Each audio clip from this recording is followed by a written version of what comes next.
of ortho because you guys have an ortho class, but I just want to expose you to some concepts that we see a lot in pediatric dentistry, and some things we will actually manage interceptively. If it's a comprehensive case, it goes to the orthodontist. And a lot of these things that I'm going to address today are things that even if you don't specialize, if you're a general dentist, they're things that you could actually, offer to your patients in private practice. So let's start by looking at some patients today. So our first patient is a male, and he is 3 years old, and mom's upset because his teeth stick out just like dad's. This is his first dental visit, and his past medical history is non-contributory. This is what you see when you look at him clinically. How would you guys classify the occlusion? Class 3. So just yell at an answer, because otherwise it gets really boring. Class 3. Okay, so now we said he's 3 years old and he's in the primary dentition. So would we use our classic angle classification to classify this patient's occlusion, or is there a different way we classify occlusion for the primary dentition? Mesial step. Yep, mesial step. So this is mesial step. Let's look at this occlusion, and there's a red line on it. How would you don't look at your slides, look at my slides. How would you classify this occlusion? Distal step. Distal step. What you're looking at, just in case you don't remember from last semester, is you're looking at these second baby molars. And imagine that second baby molar on the bottom, it can walk one way or another. So if it walks backwards in proportion to the second baby molar on top, it would be called what? Because it's behind, it walked backwards. Distal. Yep. And if my molar walks just enough that's exactly the same position as the second baby molar on top, how do we classify that occlusion? Flush terminal. Yep, flush terminal plane. And if my second baby molar walks in front, it was just like the case we had, it's called what? Mesial. Mesial step. Perfect. So we have this occlusion that we see in the primary dentition, and obviously this is going to impact what their occlusion is going to look like in the future. So I posted again the occlusal relationships. So if nothing changes and I had distal step, right? So my baby molar is behind the top baby molar and nothing changes. My child doesn't grow. I don't have forward shift of the teeth. What would that occlusion end up being? Class 2. So nothing happens. I'm in distal step. Now my 6-year molars back in right behind it. What would they look like? What would their occlusion be? Class 2. Class 2. Exactly, because imagine now your 6-year molars, they're just coming in behind these second baby molars. If nothing happens to change this relationship, they're going to be in class 2. But suppose you have growth of the mandible and you've got shift of the teeth, so everything is coming forward. That means that second baby molar is going to walk forward along with it, but it can only walk so much. So if it walked all the way forward as much as possible because you have mandibular growth and shift of the teeth, you can see how it's going to end up. Your 6-year molars are end to end. Does that make sense to everybody? Everyone's really good on what this is going to turn into? Yes, maybe? Yes. Yes, okay. One person is. All right. Okay, so let's look at our next case. You have a female, and they are 2 years old, and she's always got her fingers in her mouth. Mom wants to know, do I need to stop that habit right now? So she's 24 months. Yeah, boy. This is her first dental visit. Her past medical history is non-contributory. You take a look, and what do you think her occlusion looks like this for? She has an open bite, and what's causing the open bite, do you think? Thumb sucking. Yep. So she's sticking her fingers in her mouth, so it's from the digit sucking. And obviously, this is considered normal in infants and young children, but it can apply negative forces to the teeth and the dental alveolar structures. And the one thing to keep in mind is that the duration of the force is way more important than its magnitude. So if you think about this, if you guys wanted to move some teeth around, Just from clinical experience alone, they will say that it takes about 4 to 6 hours of force per day is the minimum to cause tooth movement. So if I had a kid that only had their fingers or thumb in their mouth for an hour a day, but they were super strong and they had a ton of force on those teeth, do you think you'd actually end up having movement of the teeth? And if you can, put your cameras on, because the people that I see, nobody's got their cameras on, so try to put your cameras on if you can. Do you think if I put my fingers in my mouth 1 hour a day with lots of force, do you think I could actually move my teeth? No, right? Because you're gonna do something for you're gonna move it forward for 1 hour, but then your lips and your cheeks and everything else are gonna push back again and keep it in that same position. So you need to have, it's not the amount of force, but the duration of force. So if you have a child that's doing this for months and years, it's going to play a really critical role in terms of whether or not the teeth are going to be positioned in that way. Some of the adverse outcomes of non-nutritive sucking, which would be like pacifier use, thumb, fingers, is you can get that open bite, obviously. The other thing that can happen is you can get a crossbite, because if they're sucking, you can end up getting maxillary constriction, and so then you would see this posterior crossbite because your maxilla just got shrunk in from side to side. So it makes sense then you would have a crossbite. You could have increased overjet, because if they've got their fingers or pacifier or thumb in their mouth, they're going to be pushing things forward. So their overjet, when you look at them from the side, is going to be increased. You can end up having, same kind of idea, proclined maxillary incisors and retroclined mandibular incisors, which makes sense as well. And you could end up having a kind of a rotated or distorted incisor. If you don't stop this habit, they can persist, these changes beyond basically forever, unless you correct it orthodontically and the habit is stopped. So you want to make sure when mom and dad ask you, when should I have them stop with the pacifier or stop with the thumb or stop with the finger, you want them to stop by 36 months or 3 years and younger. The sooner that they do it, the better. But typically we recommend somewhere between 18 and 36 months because, like I said, it's normal and it's comforting for a young little baby, to have their fingers in their mouth. But you do want them to stop somewhere between 18 and 36 months being the max. So that's really important because parents will ask you that. In terms of should they use a pacifier, it's actually easier if you introduce a pacifier to your child than let them get used to sucking their fingers or thumb, because those habits tend to end earlier.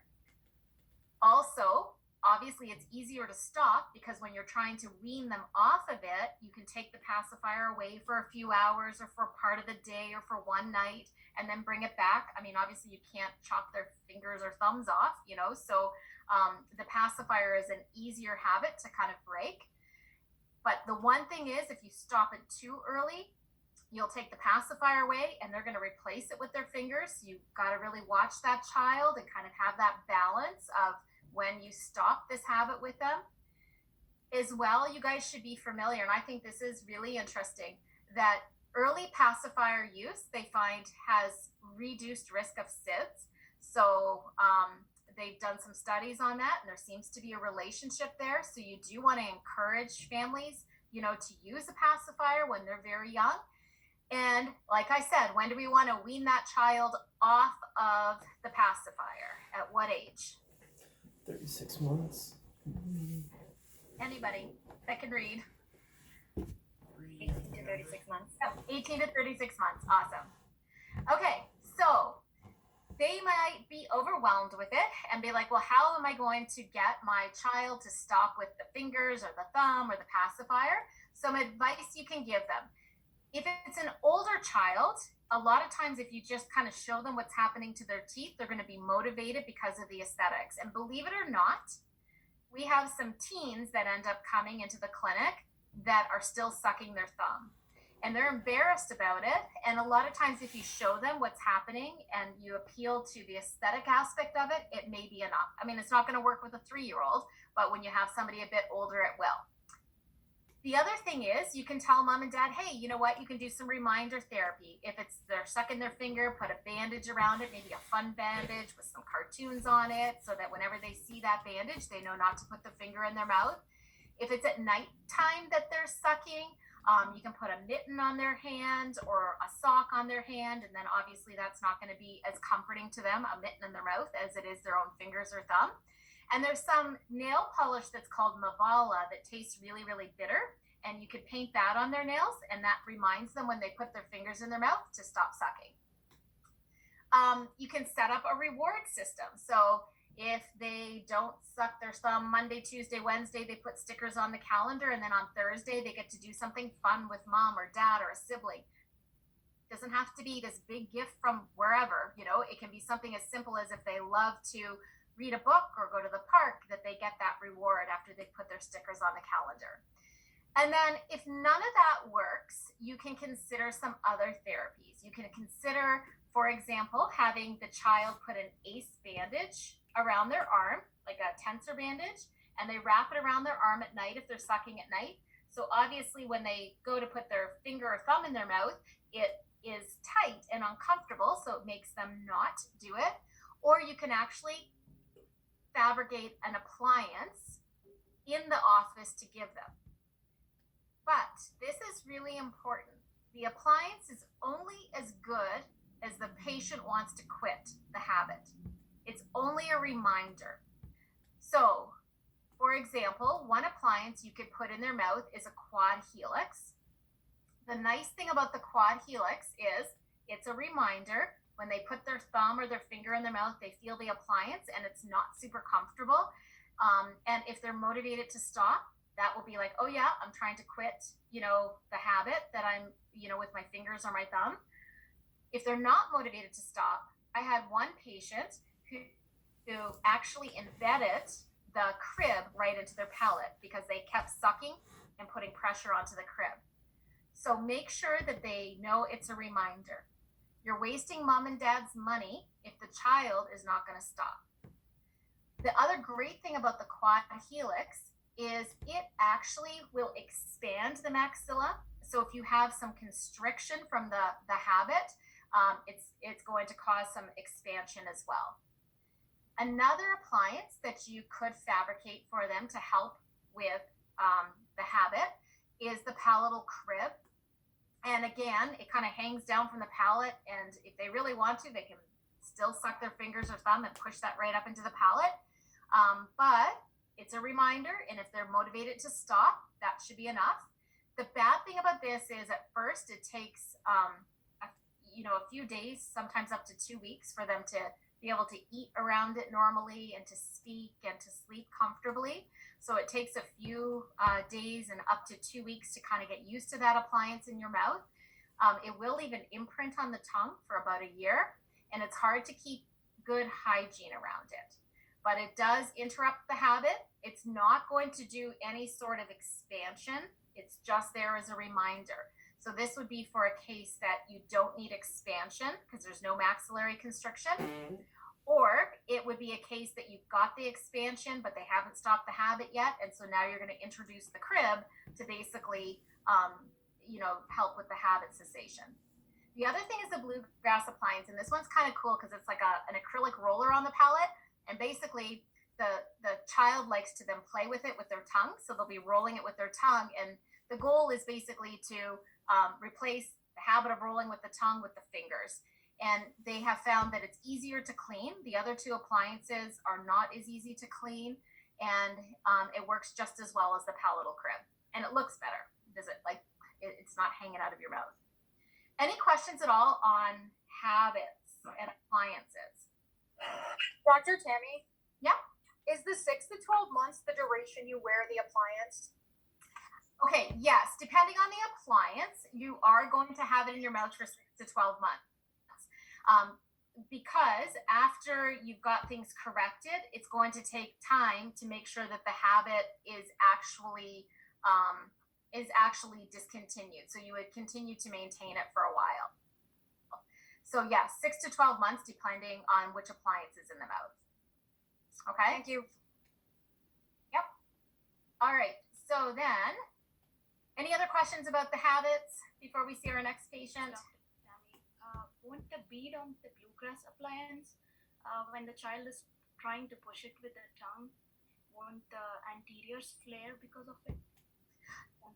They don't typically, like it's right up on the palate and their tongue is not going to be pushing against the incisors.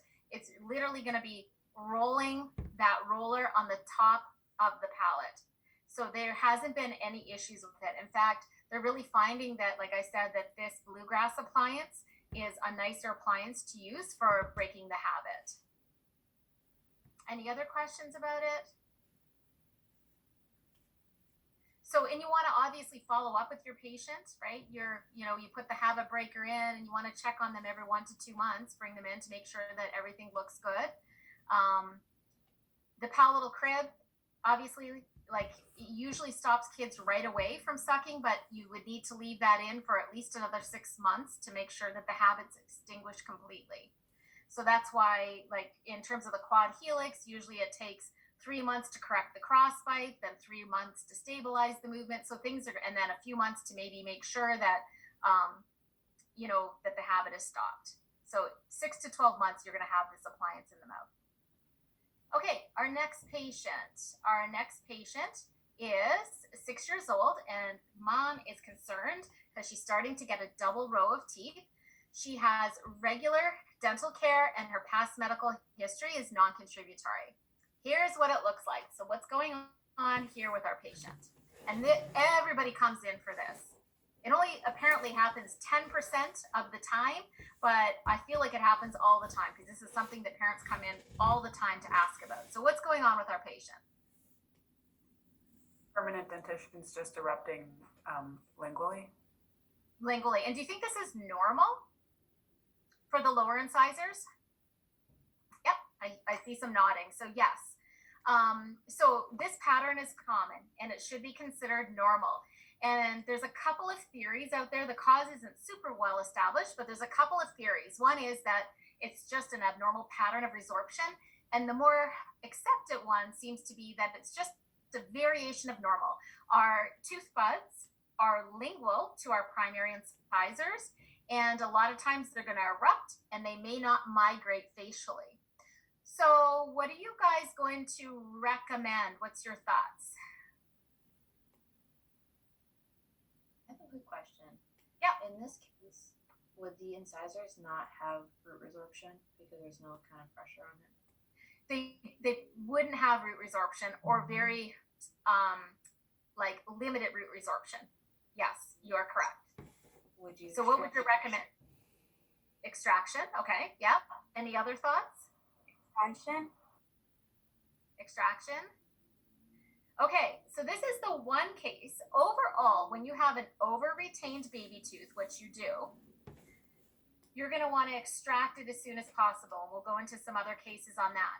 In this case, though, they don't recommend extraction right away. And the reason is, and I'll show you some slides on it, but basically, as that permanent tooth keeps erupting, the tongue is going to push it forward. And in the process of pushing it forward, it's going to start to cause resorption of that baby tooth. So let's take a look at this a little bit closer. So it almost always self-corrects. I'm only talking about mandibular incisors though. Like I said, if it's another baby tooth that's over-retained, you do need to address that by extraction right away. And I'll show you why. But in the case of our lower incisors, it almost always self-corrects because just imagine your tongue is going to keep pushing those permanent teeth forward and then you're going to get that resorption of those baby teeth. So the tongue and the growth is going to put those incisors into a more normal position over time. And if that's the case, why would we subject the child to the trauma of extraction? Yes, it's an easy extraction, and if you decide that you are going to do the extraction, you're not going to do anything that causes any harm, except for the fact that who wants to have an extraction when they don't need it, especially a child who we're trying to have positive dental experiences with. In terms of, though, when you say, you know what, it's not going to self-correct, there are some guidelines.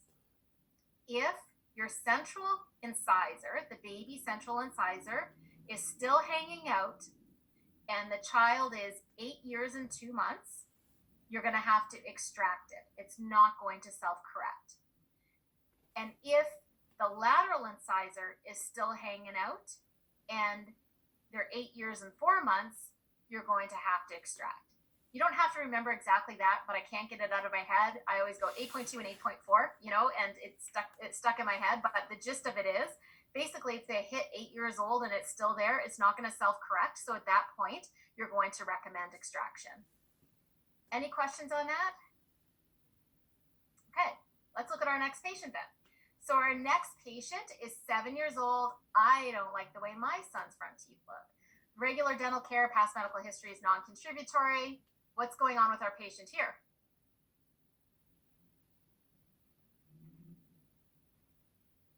Anybody? Lingually erupting central. Lingually erupting centrals.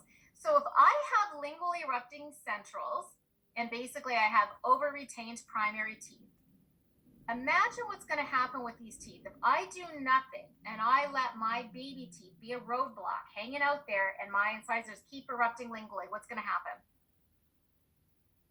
What's my occlusion going to look like at the front? Crossbite. A crossbite, right? So now by not extracting these baby teeth right away, you have just set your patient up for an appliance, which I guess if you're trying to make money, hey, great, now you got an appliance to make, but that's not how we practice. So now they would have to have an appliance to correct the crossbite.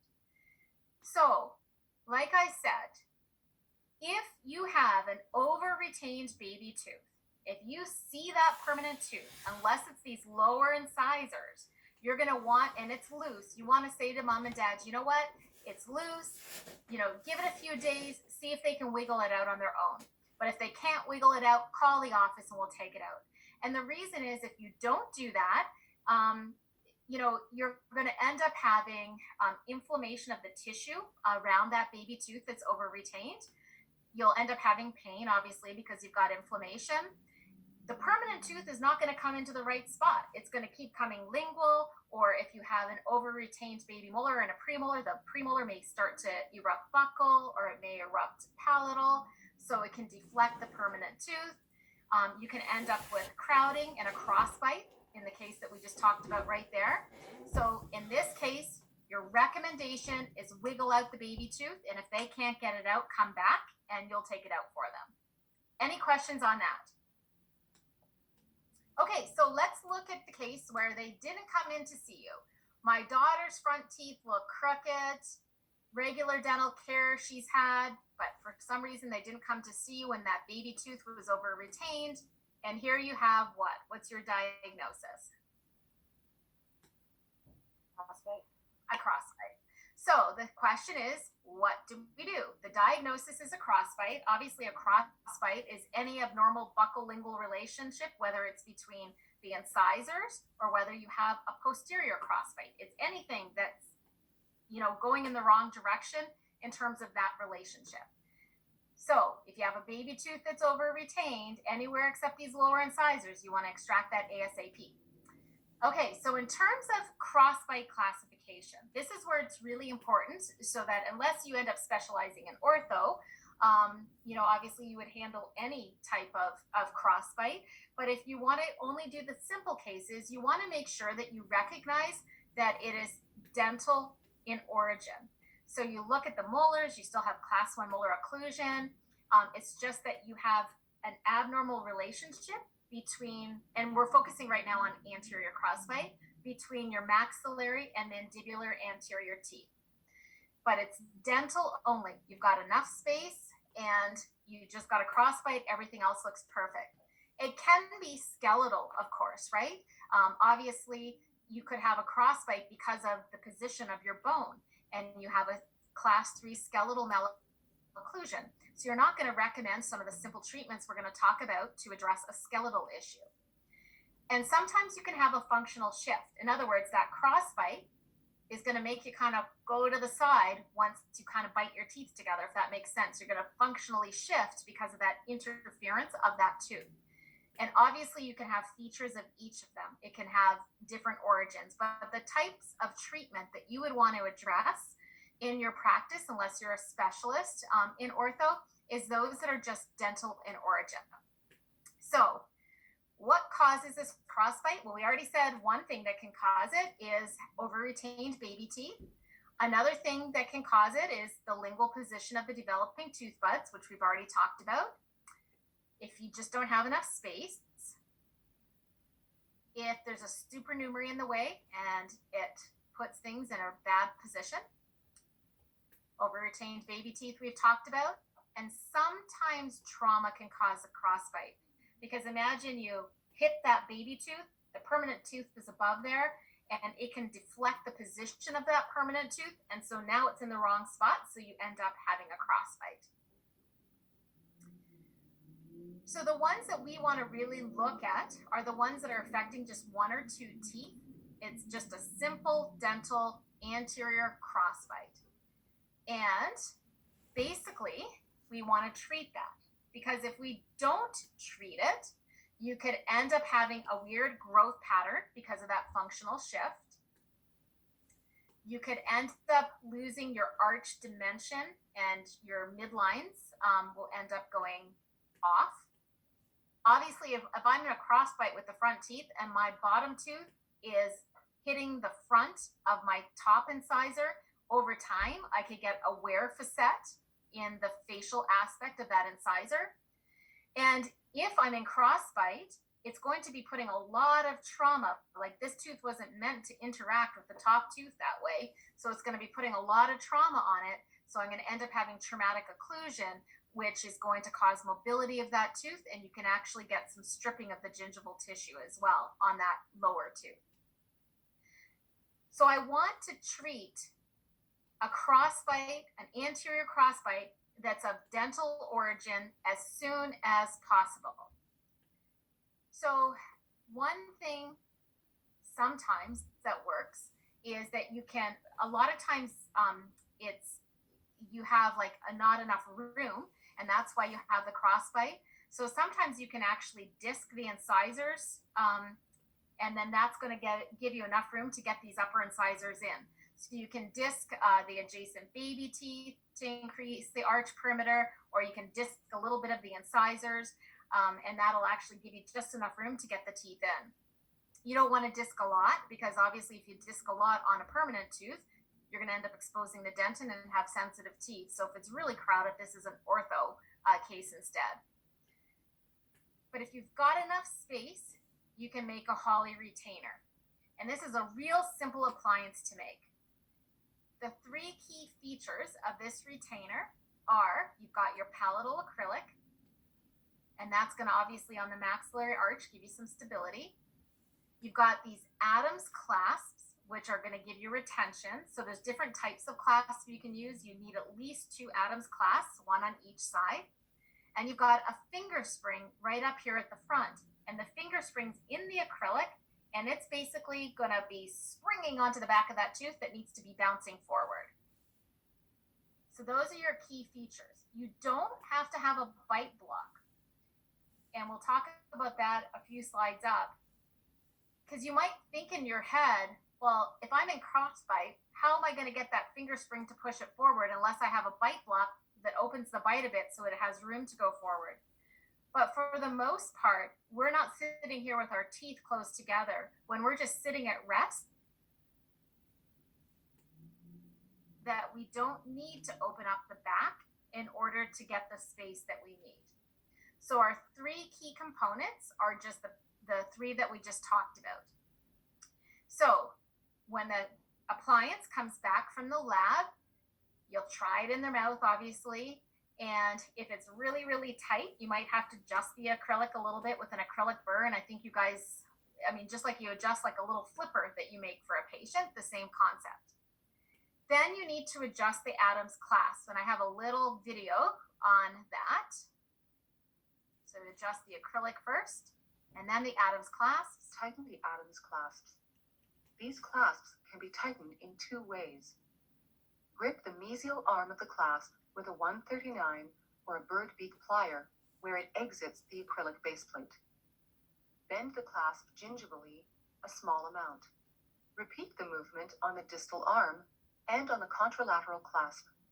Retry the appliance in the mouth adjustment is to roll the clasp gingivally where the clasp contacts the tooth using the same plier.